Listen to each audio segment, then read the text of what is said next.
too. Bismillah. Alright, alhamdulillah rabbil alameen, wassalatu wassalamu ala rasulullah. Assalamu alaikum wa rahmatullahi ta'ala wa barakatuh. Wa alaikum assalam wa rahmatullahi ta'ala wa barakatuh. And we are in the Dawah Dynamics, original Dawah Dynamics, and the Strictly Sunnah offices, Muslim Youth Media offices here in Etobicoke, Ontario, Canada. What's up, brother, with my brother Abu Shahada Foster. Assalamu alaikum wa rahmatullahi wa barakatuh. We've done a lot of videos over the years, man, restaurant reviews and whatnot, but this one is a bit more important than that, or a lot more important than that, because we wanted to talk a little bit about mercy. Is that right? That's right. And kindness. And kindness and rifq. And gentleness. And gentleness, Yep. which is something that we really need a lot of, especially nowadays, and we're in a place and time where anything, people have the slightest differentiation of opinion, and people can lose friendships and marriages, and countries can actually start harming each other based on that. So we wanted to remind the people a little bit about mercy, and especially when there's a certain specific and special guest that is coming our way very, very shortly. That's right. So you developed a khutbah about that, and we wanted to get into that, right? Yeah. Yeah, alhamdulillah, I was actually asked to give the khutbah Wednesday. Some brothers had called me up, and they had begged me, brother, please, brother, we don't have anybody to give the khutbah. So I said, well, I'm kind of scheduled to go meet another brother outside of the city, which is maybe about 45 minutes away, but I could maybe, inshallah, ask the brother to meet me next Friday. Inshallah ta'ala, brother, you've been a good brother to me. I'll come and I'll prepare something for you guys, and inshallah ta'ala, we'll have a good khutbah. So anyways, the very next day, same brother called me up from a particular masjid. And he had told me that basically, as soon as he called, I already knew that the khutbah was going to be canceled. That basically they wanted to bump me to bring in somebody else. So basically, the day before, I'm like, the last salvation for them. And then the next day, they don't need me at all. So, the thing of it is, I had prepared a really nice khutbah that I myself would have got some benefit, and the community would have got some benefit. So, it's very aib that we treat each other like this. And, I was hurt by this, but I realized that, sometimes, when you're a new Muslim, people, they don't really care about you. What do you think about that, Malik? Yeah, I mean, I had a similar thing. I was booked on Easter Friday a few years back at one masjid, and I've been booked there repeatedly throughout the year. Just every month, you know how it is. You go to a certain place every month, and you get booked, and you go and hang out there and give the khutbah and stuff. And I was going to bring my kids because it was a holiday. And another masjid who really, is actually better to me, called me a few days before, and they said, we need you to come on Good Friday. I said, no, I can't do that. I'm already booked at this specific place. So I'm going to get a taxi over there. I'm probably going to end up paying for it, because I don't drive, right, as you know. So I called the masjid the Friday of. The Jummah starts at 1:30. I called them at around 11:30 or 11 o'clock. So I called them and I said, brother, I need the address for the masjid. And he goes, why, bro? You coming? And I said, yeah, I'm supposed to deliver the khutbah today, right? We booked it like 2 months ago. And he's like, no, brother, we're bringing another speaker in, and I'm surprised, no one called you. And he really jammed up my whole day because I turned down a masjid that really has shown me a lot of love and continues to do so, because I was already booked at this one, and this is unfortunately the common practice of unprofessionalism in the community. And it could be because you're a new Muslim, and it could just be because they don't appreciate speakers like that. So your khutbah is going to benefit more people this way, inshallah, anyway. But isn't it supposed to be, brother, that when you know better, you do better? Well, it's supposed to be, ya ayyuhalladhina amanu awfu bil uqud. That's right. Keep the contracts. That's what it's supposed to be, right? Exactly. It's supposed to be like that. If you make a contract with someone, it doesn't matter if a more popular speaker comes through or anything like that. You're supposed to, ya ayyuhalladhina amanu awfu bil uqud. Or you believe, if you believe. Yep. This is the thing, right? Honor the contracts. Honor the contracts. Allahumma ja'alna min alladhina amanu. Like, may Allah make us from amongst those people who are people who believe. I mean, if you do that, then this ayah is for us. Right.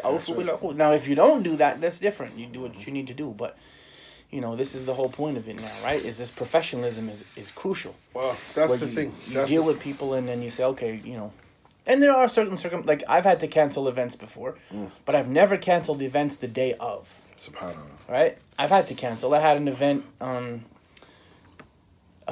There's a sisters organization here in Toronto. I can't remember. They have conference every year. I can't remember what.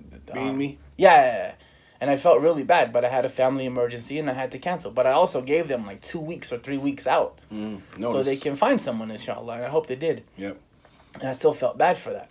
But I never went and canceled the day of. That's terrible. You don't do that. You know, unless there's some, and if you do that, if I as a speaker do that, then I need to have a speaker that I can call and say, okay, I can't come, but I got this brother here who could do it. And that's how me and you But work. what's the remedy when years. you get angry at situations where your brother and your sister, they just treat you bad? I mean, like, as a human being, you know, I'm having a hard time and we're all having a hard time, you know, not getting angry, but you know, the Sunnah teaches us to have some sort of, you know, patience and be patient and have mercy upon the people, you know. This is it. Right? The Prophet, you know, has been commanded. Allah Ta'ala says, فَبِمَا رَحْمَةٍ مِّنَ اللَّهِ لِنْتَ لَهُمْ وَلَوْ كُنْتَ فَضًّا غَلِيظَ الْقَلْبِ لَانْفَضُّوا مِنْ حَوْلِكَ. You know, and by the mercy of Allah, you dealt with them gently, and had you been severe and harsh-hearted, they would have broken away. They would have ran away from you. So, you know, this is the thing, Sheikh, trying to be merciful with the people. As Sheikh al-Islam Ibn Taymiyyah said, أهل السنة أعرف الناس بالحق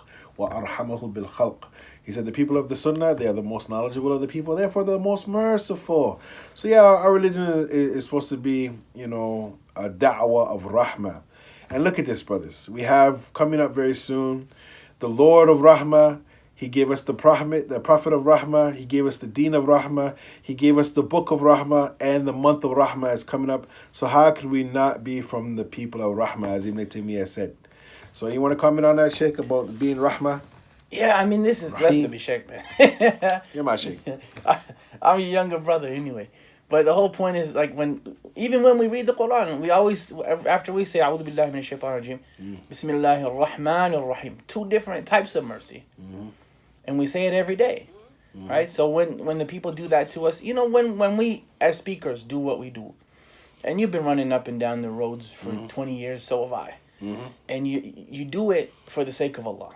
And this is what I had to calm my nerves when the brother did that to me, because I'm like, okay, am I doing it so that I can be at that masjid, or am I doing it for the sake of Allah? That's right. And if Allah, for some reason, doesn't write you to be somewhere, then that's better for you ultimately. Right? As a person, let me just take my bag off here. It's choking me. So, you know, as the people of Rahmah, you need to understand that all of us need to understand that sometimes Allah doesn't write certain things for us. That's right. For whatever reason. That's right. So in that khutbah now, maybe if you didn't deliver it on Friday, or you did deliver it on Friday, maybe today we wouldn't be able to sit here and expand upon it and expound upon the virtues of it. May Allah accept it and purify it. Absolutely. Because you're going to catch that. I mean, Bro, you know my stories probably more than anybody else. Yep. My wife probably knows them a bit more than you. Other than that, like, right after her and my kids, you know my stories and what I've done and what I've been through, and may Allah purify it. Amen. And I know yours. You know about, you know, me and a brother who you know very well. I'll mention his name because I'm sure if he's watching this, you know, mashallah, Ibrahim Downey. You know him very well over the last 20 years and 25 years. And I've done an event. Hafidhullah. Hafidhullah. And I've done an event with him where me and him have traveled far. And we drove up to a certain community and we were doing fundraising for them. So we raised like $10,000 to $20,000 for them, inshallah. If not more than that. I'm not sure exactly what the number was. Maybe a little less, maybe a little more. And they didn't, like, they knew he was coming from far, but they didn't book even a place for us to stay. Wow. Right? So me and the brother had his transport, I think. It was like a van, a minivan. And, you know, we just pulled aside at a donut store and we slept.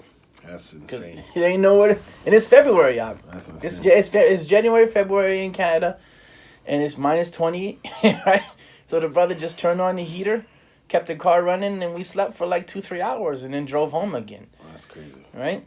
Where's the karam for the duyuf, for the guests? Where's the generosity? I mean, you could have even let us. Okay. Wow. And this is maybe the hotels were closed. Maybe, but you could have put sleeping bags and pillows in the masjid. Yep. And let us stay there. Like, okay, you forgot to book a hotel for us. Maybe they're a new community. You can make 1,000 excuses for your brothers, and you shouldn't make a lot. 70, I think Muhammad said. But at the same time, you could have just put pillows and a few mattresses in the masjid. We could have stayed there till Fajr and would have been going. Yeah. But they didn't do that. So you always have this kind of issues with the people. And the Muslims sometimes are the ones, because, you know, we're the ones who are directly affected by this dawah. And we're the ones who live it, and sometimes we don't appreciate it as much as we should. That's right. Right? There's speakers, and I know of famous speakers, more than me, that didn't stay in hotels, that stayed in brothers' houses, and they put them in, like, the hood. You know what I mean? Like, you got a speaker coming from overseas, and he's staying at a brother's house in the middle of the jungle. You know what I mean? Don't do that. And then they bring the speaker there, and the brother ain't home. But if it's from their community, their particular ethnic group, they would never do that. Yeah, well, that's the racism that comes through. Yeah. But then when you bring the brother to the neighborhood, you're not home. No. So he have to sit outside your house in the middle of this like sketchy area, and you ain't home. This is what happens in Toronto all the time. It's normal. Now I've been to places where that's not so normal. I've been to the UK where I've always been treated well. But then I'm not a local neither. I don't know how the local speakers get treated there. But I've never been treated badly outside of my own country. Which brings, that's an Arab proverb. You have, what's that one? Where the singer is Al-Mizmar al-Hay la yutriba. yeah. The singer, the local musician never plays in his community or neighborhood. And that's because he's nobody until he gets out of his city. And then when you go to London or Sydney, Australia, who, mashallah, treated me very well. Other places, you know, it eventually balances its way out. And at the end of the day, we got to have mercy on the people. Well, they're the ones that are going to treat us badly. Well, this is what I wanted to talk about, too, is, you know, from the hadith, there's a few hadith of the Prophet ﷺ. This narration that's in Imam al-Tabarani. It's also in al-Bazar al-Majmu' al-Zawahid, where the Prophet said, Inna Allah rifq yuhibbu rifq. Inna Allah rafiq. No, this is a different narration. Oh, is it? All right. وَيَرْضَاهُ وَيُعِينُ عَلَيْهِ مَا لَا يُعِينُ عَلَى أُنْفٍ. Verily Allah, He is kind and He loves kindness. And He is pleased with it. And He helps kindness in a way that He does not help in harshness. The one narration that you're talking about, إِنَّ اللَّهَ رَفِيقٌ يُحِبُّ الرِّفْقِ وَيُعْطِي عَلَى الرِّفْقِ مَا لَا يُعْطِي عَلَى أُنْفٍ وَمَا لَا يُعْطِي عَلى مَا سِوَاهُ. Aisha, verily Allah is kind and He loves kindness. And He confers upon kindness which He does not confer upon severity. And He does not confer upon anything else beside it. This narration is in Sahih Muslim. So here we have a few different narrations here talking about the importance of trying to have rifq, trying to have patience, trying to have kindness. Because Allah, He's pleased with it, and He aids kindness in a way that He doesn't aid severity. So, you know, Allah Ta'ala has said many ayat and hadith concerning this in His Prophet ﷺ. Allah says, Idfa billati hiya ahsan. You know, repel evil with that which is better. To the best of your ability. There's a time for shiddah and there's a time for rifq. But you have to try to be people that are ra'ufu bir rahim. You know, we're easy. Allah is Rabbul Alameen, who are Rahman ar-Rahim. He is the Lord of the worlds who has mercy to the believers in particular. And He's merciful to the rest of creation, even the non-Muslims. He has mercy. So from kindness is being gentle in character. Kindness is being benevolent in your deeds, in your actions, in your statements. And not to be what they call shidda, you know, Billy Goat gruff, rawr, tough and mean with the people. And may Allah help us, you know, because many of us, me and the brother, we come from Jahiliyyah, and if we wanted to stomp over people, we could. But alhamdulillah, we're trying to restrict our nafs and our soul over the years, you know. We're not naturally people who are like that, easygoing, but we're trying to be. And this is one of the greatest things that the new Muslim could do, is to develop good behavior and good character. As the Prophet said, إِنَّمَا بُعِثْتُ لِأُتَمِّمَ مَكَارِمَ الْأَخْلَاقِ. One of my favorite hadiths. You know, I've been not sent except for to establish the good character. So how important is that to you, Abu Hafsa, establishing good character? But it's like, okay, what, and to put it in layman's terms too, you can't really control how they behave. No. But you can control how you behave. That's right. So, okay, the brothers didn't put us in a hotel. Or anywhere for them. Not only a hotel, anywhere. Now he can get mad, put my hands up, and start jabbing, start throwing punches, start, talking bad and cussing and flipping out. Because I am from a trailer park, it has been said. Right? It has been said, right? Has someone said that? Yep. لَقَدْ قِيلَ. Yep. Right? Yep. And that's how we get down. You get upset and you rail up and you yell, and then they yell. And you yell a little bit more, and then they yell a little bit more. And then I push someone, and he pushes me back. Next thing I'm pushing him. Next thing he's pushing me. Next thing we're hitting each other. Yeah. Next thing he's hitting me. Yeah. Highly unlikely. Anyway, but then the whole point is that I could have de-escalated that situation. That's right. I could have done that. De-escalation. Because the stupid people are the ones who fight fire with fire. You don't fight fire with fire. Fight fire with water. Right? So it's not beneficial to me to rail up and amp up and get excited and yell and scream. It used to be because I was a little kid, and then that was the trailer park kind of mentality. You grow up, and it's the stronger people who survive, and that's kind of the way it is in a lot of places. But that's not how it should be. And Muslims, we're the ones who practice things in a way is how it should be, not how it is. That's right. We don't do what other people do. That's right. We don't do what other societies and other cultures and other environments do. It's this idea of, well, they're doing it is childish. That's right. If they're doing it, it doesn't necessarily mean it should be done. That's right. So to behave in a manner that is merciful is always better. Muhammad ﷺ did that. He exemplified it. Yep, there was a time when he had to get down to, but that was extreme, and that was something where extreme circumstances called for that. It wasn't always the norm to be rail up and to be excited and to be Fight fire loud with fire. and fight fire with fire and to be aggressive. People seem to think that a strong voice is a strong character, and it isn't. A strong voice or a loud voice is indicative of a big mouth, usually, because the donkey has a lot to say, but no one listens. Right? Right? It makes a lot of noise, right? But no one cares what the donkey has to say. But the rattlesnake, everybody cares. Everyone cares what the rattlesnake has to say. Everyone. Now, I'm not saying you should be serpent-like, but what I'm saying is that voice is soft.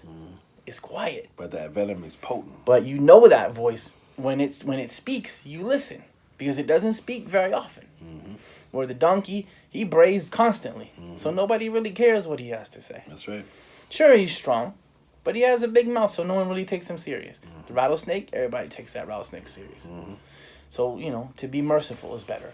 And again, I'm not saying you shouldn't be serpent-like. Don't be like that. But a loud voice doesn't necessarily mean a strong character. That was my point of that little. Absolutely. Because I'm going to get comments. Are you saying we should be rattlesnakes? No. I'm saying that a loud voice isn't indicative of a strong character necessarily. There's one last hadith that I just wanted to quote. Kindness beautifies every affair that enters it, where the Prophet said to Aisha radiallahu anha, and Aisha zawj al-Nabiy sallallahu alayhi wa sallam, and the Nabiy sallallahu alayhi wa sallam, قال إن رفق لا يكون في شيء إلا زانه ولا ينزع من شيء إلا شانه. Kindness is not to be found in anything but that it adds to its beauty, and it is not withdrawn from anything but it makes it defective. And every now and then I rail off a little bit on Facebook and other places, and some of the Muslims, oh brother Abu Shahada, have good manners Abu Shahada. 27 years, you didn't see me having no outbursts. Was that bad manners or good manners? It was good manners. Yep. People step on my toe and I'm just letting it go. People punch me and I'm just supposed to, here's my cheek here. I left that religion of that, slap me here. I left that religion. I'm Muslim now. Atadunani ana daif, when you think that we're weak, we're powerless? No. So we're trying to have good manners with the people. We're not perfect. We make mistakes. Yep. Sometimes. I've done it, bro. I've gone on rants on Facebook. Sometimes by us speaking, we're getting it out because our old way would be just to stomp and pop and beat people up, but we can't do that. It's not our religion. Our religion is a religion of rifq and mercy. Yep. So inshallah, Abu Hafsa, we're coming up to 18 minutes now. Anything else, Sheikh, we should say? No, we're good. I mean, I could talk about this stuff all day because there's any number of mercies. What is it? Ar-Rahimuni yarhamuhum ar-Rahman. There's another one. There's all kinds of ways that we can show mercy to people. And it's a good manner. People invest in a lot of real estate. They buy things and they spend millions and trillions and billions of dollars on stuff. But good manners are free, man. That's right. You choose to be merciful or vengeful. You choose that. That's right. And if you're seeking justice, that's one thing. But you know what? If someone wrongs you, and I put this up on Twitter just recently. If someone wrongs you, doing wrong or wrongdoing can be done through ignorance. That's right. Revenge isn't. That's right. Revenge knows exactly what it's doing. That's right. Wrongdoing can be done, accidentally, whereas revenge is no accident. Wrongdoing can be done, through plan or accidentally, and revenge is plotted usually and planned. That's right. Right? So be careful, because when you revenge or you take revenge on someone, that's intentional. You're intending to hurt that person, whereas they may not have intended to hurt you. Right? So rifq is always important. Well, that's the thing we didn't get into. We talked about rifq, but we didn't talk about lean. Lean is gentleness. But lean, I really believe the non-Muslims, they took that word from us. The word lenient comes from the word lean. Yeah. You see that? You see how the knowledge is in there in the language, but yet it's just passing over our head? Yeah. Lenient comes from the word lean. That's another topic we should take. That's a whole nother piece, brother. But really, y'all comment on these videos on Abu Shada's page and on my page, so we can do more of them. Because I enjoy doing them. And I'm in the city for a minute, and we're gonna head out soon. But I'm in the city for a little while, so let's hang out, man, and do back more. In the dot, my man. This is home, man. This is home, sweet home, and this is the office right here. Yeah. Strictly Sunnah office, Dawah Dynamics office. Dawah Dynamics. My brother's doing some really cool things. We're trying. Dawah Dynamics with no fanatics. We're not fanatics. Cool. Yeah. No doubt. So he's doing a lot of cool things with the youth here in Toronto, and any organization that wants to bring him, that has worked with me over the years, should do that. The brothers strictly, what is it? What's your email? You can reach us at muslimyouthmedia@gmail.com. muslimyouthmedia@gmail.com. So this is the thing. So our brother's doing some really cool stuff with the youth. This is the office. May Allah accept it from us. And mashallah, man, we're about to head into Ramadan, so this is the part where you realize your potential in Ramadan. Shaitan is not bothering you, inshallah, and you realize your potential. But don't let this Ramadan be just a stopping point. Let it be a springboard into bigger and better things to come, right? And increase your rifq, because inna Allah is rafiq wa yuhibbu rifq. So Allah is kind and loves kindness. Right. So if you want that, then Allah will help you with that. Absolutely. That's my theme. Absolutely. So we say to our dear brothers and sisters, Alhamdulillahi Rabbil Alameen. You know what we mean. Alhamdulillah Rabbil Alameen. Assalamu alaikum. Alaikum salam wa rahmatullahi wa barakatuh.